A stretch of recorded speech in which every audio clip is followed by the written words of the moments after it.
प्यारे विद्यार्थियों, राज्यपाल के कार्य, शक्तियाँ तथा राज्य प्रशासन में भूमिका। इस अध्याय में अब तक हम राज्यपाल के कार्य तथा शक्तियों के बारे में अध्ययन कर चुके हैं। आज हम कुछ ऐसे मुद्दों पर अध्ययन करेंगे जो विवादास्पद मुद्दे रहे हैं, जहाँ राज्यपाल ने अपने क्षेत्राधिकार से बाहर जाकर या अपने विवेकी शक्तियों का दुरुपयोग किया। ऐसे मुद्दों का आज के अध्याय में हम अध्ययन करेंगे।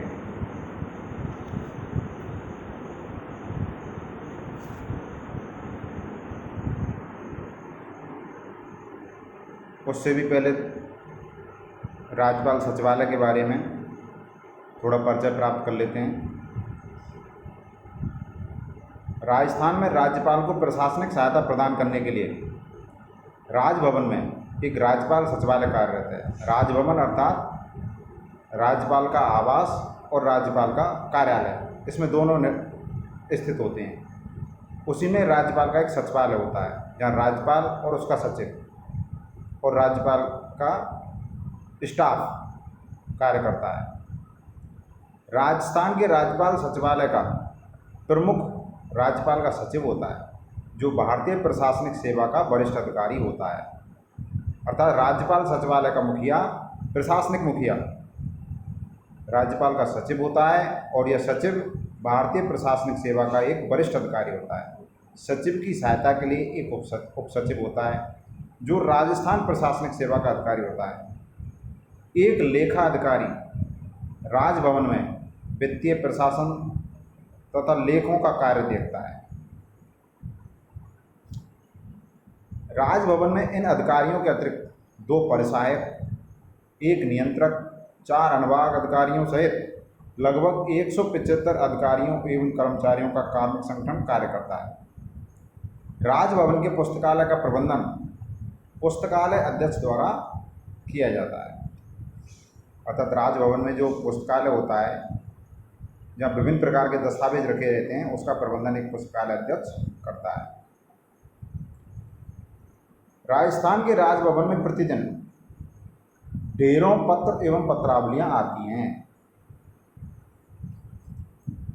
राजस्थान सरकार राजभवन में अनेक फाइलें राज्यपाल के अनुमोदन के लिए भेजती है।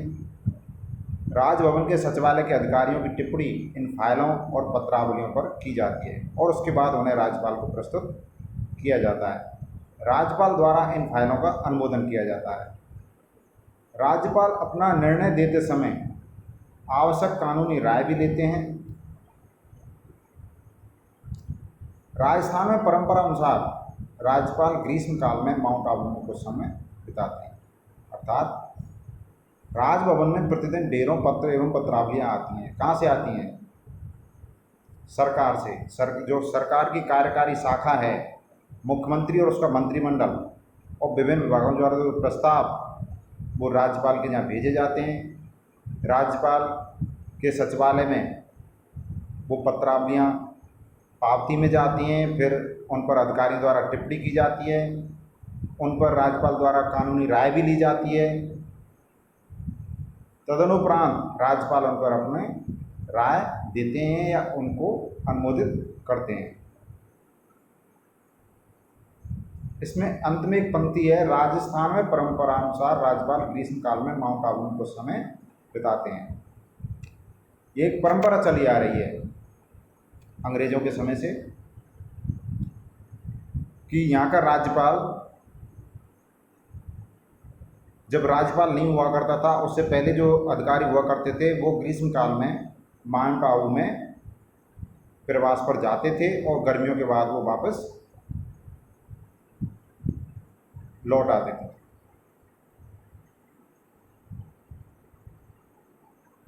अब हम शुरू करते हैं राज्यपाल और विवादास्पद मुद्दे।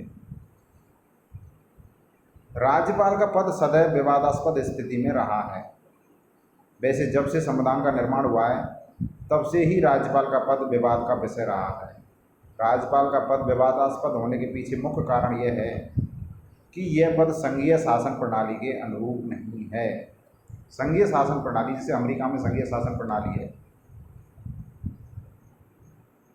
और वहाँ पर राज्यपाल का पद निर्वाचित पद होता है। लेकिन हमारे यहाँ राज्यपाल का पद मनोनीत पद होता है, राष्ट्रपति मनोनीत करता है। राज्यपाल का अप्रत्यक्ष निर्वाचन भी विवाद का मुद्दा रहा। राज्यपाल के पद के संबंध में कुछ विवादित मुद्दे रहे हैं जिनका वर्णन निम्नलिखित प्रकार से किया जा सकता है। पहला मुद्दा है राज्यपाल की नियुक्ति एवं पदमुक्ति। राज्यपाल की नियुक्ति एवं पदमुक्ति हमेशा ही विवाद का मुद्दा रही है। अधिकांशतः राज्यपाल उस व्यक्ति को बनाया जाता है जो केंद्र की सत्तारूढ़ पार्टी का विवादित और असंतुष्ट नेता होता है। सरकार या आयोग ने भी अपने प्रतिवेदन में यह खुलासा किया था कि जब से भारत स्वतंत्र हुआ है तब से 60% राज्यपाल ऐसे व्यक्तियों को बनाया गया जो पहले से राजनीति में सक्रिय रहे थे, और जब राजनीतिक महत्व कम या विवादास्पद हो गया तो उसे राज्यपाल बनाकर किसी राज्य के राजभवन में बैठा दिया जाता है। अनुभवी और प्रसिद्ध प्रशासकों और सैन्य अधिकारियों को भी राज्यपाल बनाया जाता रहा है। कुछ ऐसे प्रकरण और घटनाएं घटित हुई हैं जिनके कारण राज्यपाल का पद विवाद और सुर्खियों का विषय बना रहा। राज्यपाल बनने के बाद वापस सक्रिय राजनीति में भाग लेना राज्यपाल पद की गरिमा के विपरीत है। सन 1989 में राजस्थान के पूर्व मुख्यमंत्री श्री हरदेव जोशी को असम का राज्यपाल बनाया गया। राजनीतिक परिघटनाओं के कारण राजस्थान के तत्कालीन मुख्यमंत्री श्री शिवचरण माथुर को इस्तीफा देना पड़ा। श्री राजीव गांधी ने श्री हरदेव जोशी को सक्रिय राजनीति में भेजते हुए राजस्थान के मुख्यमंत्री के पद की शपथ 3 दिसंबर 1989 को दिलाई जानी थी, लेकिन राष्ट्रपति भवन की सूचना पर राज्यपाल श्री सुखदेव प्रसाद ने श्री जोशी को राज्यपाल के पद से कार्यमुक्ति आदेश आने तक रोक दिया था। इस प्रकरण से राज्यपाल पद की गरिमा और प्रतिष्ठा धूमिल हुई थी। दूसरा प्रकरण हिमाचल प्रदेश के राज्यपाल श्री गुलशेर अहमद से संबंधित है। श्री गुलशेर अहमद ने आम चुनाव में अपने पुत्र के पक्ष में सार्वजनिक रूप से प्रचार किया, जिसके कारण गुलशेर अहमद को राज्यपाल पद छोड़ना पड़ा था। राज्यपाल बनने के पश्चात सुधाकर राव नायक ने सक्रिय राजनीति में आने की अपनी इच्छा जाहिर की थी।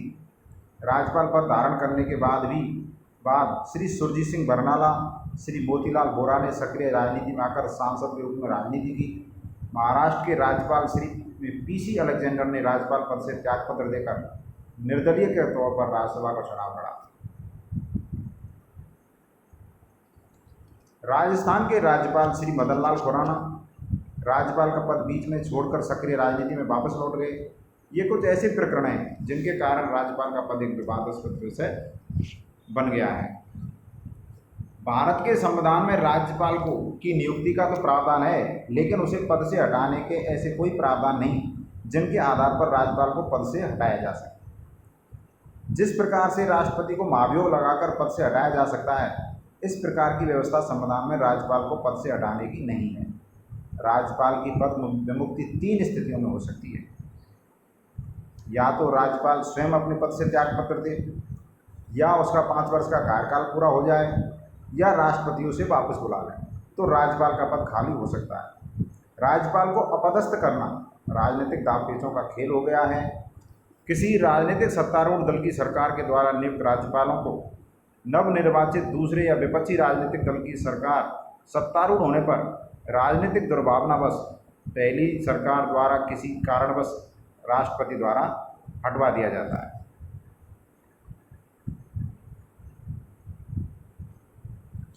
दूसरा विवादास्पद मुद्दा है राज्यपाल द्वारा मुख्यमंत्री की नियुक्ति करना। अर्थात पहला मुद्दा तो राज्यपाल की स्वयं की नियुक्ति, और दूसरा राज्यपाल द्वारा मुख्यमंत्री की नियुक्ति करना। अधिकांश आम चुनावों में स्पष्ट बहुमत से निर्वाचित होकर आने वाले सबसे बड़े राजनीतिक दल के प्रमुख को राज्यपाल मुख्यमंत्री के रूप में नियुक्त करता है। लेकिन जब आम चुनावों में किसी भी राजनीतिक दल को स्पष्ट बहुमत नहीं मिलता है, तब राज्यपाल के समक्ष मुख्यमंत्री का चयन करना बहुत ही कठिन कार्य हो जाता है। ऐसी स्थिति में राज्यपाल विवेक से निर्णय लेता है। और चुनावों में सबसे ज़्यादा बहुमत प्राप्त राजनीतिक दल के मुखिया को सरकार बनाने और अपना बहुमत सिद्ध करने को आमंत्रित करता है। अगर यह दल राज्य विधानसभा में अपना बहुमत सिद्ध कर देता है तो ठीक, वरना राज्यपाल फिर दूसरे सबसे बड़े दल को सरकार बनाने का मौका देता है। यह दल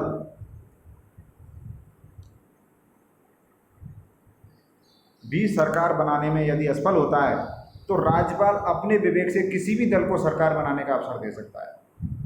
परंतु कभी कभी चुनावों में किसी भी दल को स्पष्ट बहुमत नहीं मिलता और राज्यपाल सबसे बड़े बहुमत प्राप्त दल के बजाय दूसरे बड़े बहुमत प्राप्त दल को अर्थात पहले को नज़रअंदाज करते हुए सरकार बनाने के लिए आमंत्रित करता है। ऐसा राज्यपाल अपने राजनीतिक दल या अपने राजनीतिक हितैषी दल को फायदा पहुंचाने के लिए करता है, जो राज्यपाल के पद के लिए विवादित एवं आलोचनाओं का विषय या मुद्दा बन जाता है। कई बार आमंत्रित कोई भी दल सरकार बनाने में असमर्थ हो या किसी आमंत्रित दल द्वारा सरकार तो बना ली जाती है, लेकिन संविधान और लोकतांत्रिक तरीके से सरकार चलने में संकट महसूस करती है या संविधान के अनुसार सरकार नहीं चल रही है या लोकतांत्रिक मूल्यों का ह्रास हो रहा है, तो ऐसी स्थिति में राज्यपाल राष्ट्रपति को राज्य में राष्ट्रपति शासन लागू करने की सिफारिश कर सकता है। तीसरा विवादास्पद मुद्दा है राज्यपाल द्वारा मंत्रिमंडल को अपदस्थ करना। यद्यपि राज्य के मुख्यमंत्री और मंत्रिमंडल को शपथ राज्यपाल के द्वारा ही दिलाई जाती है, लेकिन भारत के संविधान के अनुच्छेद 164 में यह प्रावधान किया गया है कि मंत्रिमंडल राज्यपाल के प्रसाद पर्यंत ही कार्य करता है, जिसकी वास्तविक जिम्मेदारी विधानसभा के प्रति होती है। लेकिन बहुत से ऐसे मौके भी आए हैं जब राज्यपालों ने मंत्रिमंडल को बर्खास्त करने में अपनी शक्ति का दुरुपयोग किया है। राज्यपाल मंत्रिमंडल को निम्न स्थिति में बर्खास्त कर सकता है: जब राज्यपाल को यह आभास हो जाए कि मंत्रिमंडल विधानसभा में बहुमत हो चुका है और सरकार चलाना अब संभव नहीं, या राज्य का मुख्यमंत्री राज्यपाल को मंत्रिमंडल बर्खास्त करने की सिफारिश करे तो राज्यपाल ऐसा कर सकता है। या अगर राज्य सरकार गठबंधन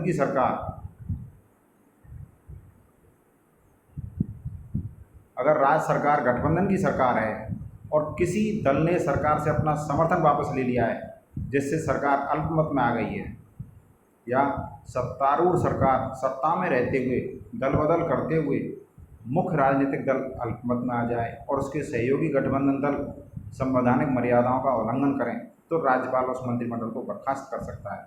कई बार राज्यपाल राज्य में सत्तारूढ़ दल के विपरीत का होता है और अपनी राजनीतिक द्वेषता या किसी व्यक्तिगत विद्वेषता के कारण मंत्रिमंडल को अपदस्थ कर देता है, जो भर्त्सना और आंदोलन का विषय बन जाता है। इस स्थिति का समाधान या निराकरण डॉक्टर LM संघवी ने इस प्रकार किया कि सरकार के अल्पमत में होने की स्थिति में राज्यपाल को चाहिए कि राज्य विधानसभा का सत्र बुलाकर मंत्रिमंडल को विश्वास का बहुमत साबित करने के लिए कहे, ताकि संदेह का निराकरण हो सके। चौथा विवादास्पद मुद्दा है राज्यपाल द्वारा विधानसभा को भंग करना। संविधान में ही राज्यपाल का विधानसभा को भंग करने का अधिकार दिया गया है। संविधान के अनुच्छेद 174 में यह कहा गया है कि राज्यपाल विधानसभा को आहूत कर सकता है, अर्थात उसका सत्र बुला सकता है, विधानसभा का सत्रावसान करना अर्थात सत्र की समाप्ति, और आवश्यकता होने पर राज्य की विधानसभा को भंग कर सकता है।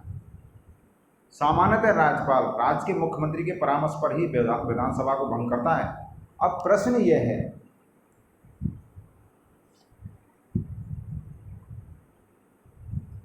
कि क्या किसी पराजित मुख्यमंत्री जो चुनावों में पराजित हो गया है या विधानसभा में अपना बहुमत खो चुका है के परामर्श पर राज्यपाल विधानसभा को भंग कर सकता है? वैसे आमतौर पर 5 वर्ष की अवधि पूरी होने से पहले विधानसभा को भंग नहीं किया जाना चाहिए। अगर राज्यपाल और मुख्यमंत्री दोनों मिलकर विधानसभा को भंग करें तो यह जनता के धन और श्रम का अपव्यय ही होता है। अगला विवादास्पद मुद्दा है अनुच्छेद 356 का दुरुपयोग। संविधान के अनुच्छेद 356 के अंतर्गत जब राज्यपाल को यह आभास या ज्ञान हो जाए कि राज्य की सरकार लोकतंत्र के और संविधान के अनुसार चलने में विफल है, तो राज्यपाल राष्ट्रपति को राज्य में राष्ट्रपति शासन लागू करने की सिफारिश या अनुशंसा कर सकता है। लेकिन अनुच्छेद 356 का केंद्र में सत्तारूढ़ राजनीतिक दल राज्यपाल के माध्यम से अपनी राजनीतिक इच्छा पूर्ति और विपक्षी दल की सरकार को परेशानी में डालने में ही दुरुपयोग करते हैं। अगर राज्य में शांति और कानून व्यवस्था विफल है, दल बदल के कारण राजनीतिक अस्थिरता है, सरकार के विरुद्ध व्यापक जन आंदोलन आक्रामक रूप धारण करता जा रहा है, संवैधानिक या लोकतांत्रिक विफलता अर्थात कोई मुख्यमंत्री चुनावों में पराजित हो गया है और अपने पद से इस्तीफा नहीं दे रहा है, अगर चुनावों में स्पष्ट बहुमत किसी भी दल को नहीं मिला हो और सबसे ज़्यादा बहुमत प्राप्त करने वाला दल सरकार नहीं बना रहा है तथा अल्पमत वाले दल को सरकार बनाने से रोकता है,